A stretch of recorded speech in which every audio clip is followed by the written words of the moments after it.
I'm Amber Darlington. I'm 17 and a transport planning apprentice at McDonald, based in our Birmingham office.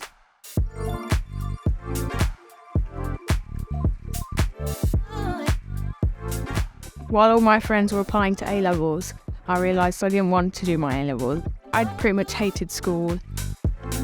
I just looked on the government website for engineering-based apprenticeships and I found this one. I applied and here I am. So transport planning and my job, as it is in the name, I plan transport, but that's not just making brand new motorways and knocking down a bunch of trees. It's to make public transport more attractive and more accessible, along with active travel like walking, cycling. We have baseline data, and that's how many people use the infrastructure we've got at the moment, and then we'll have a plan for future schemes.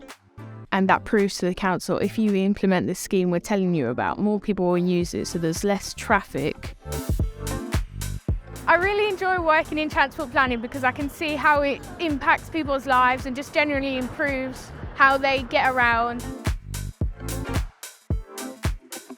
Active travel is really important for me because it's a healthy alternative to getting on a train or driving. It's usually cheaper and quicker and just makes everyone's life easier.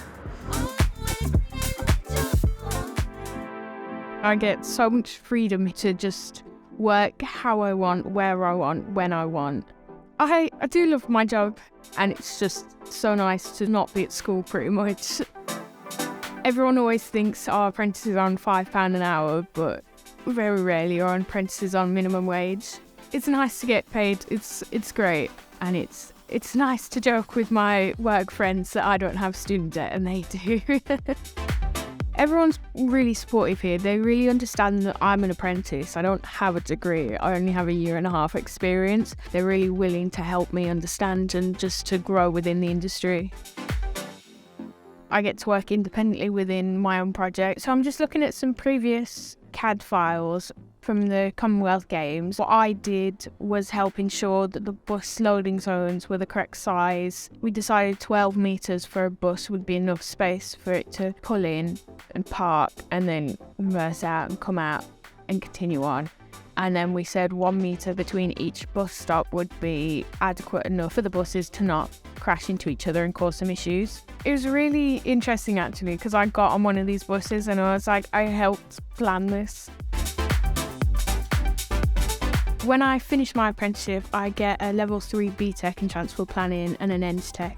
And it basically means, even though I'm not an engineer, I'm a qualified engineering technician. Career-wise, long-term, after my level 3 apprenticeship, I want to move on to the level 6 apprenticeship in March support. That's based in Aston University, literally right around the corner. And after that, I just want to continue with transport planning. I really enjoy it and I think I'd be here for a while.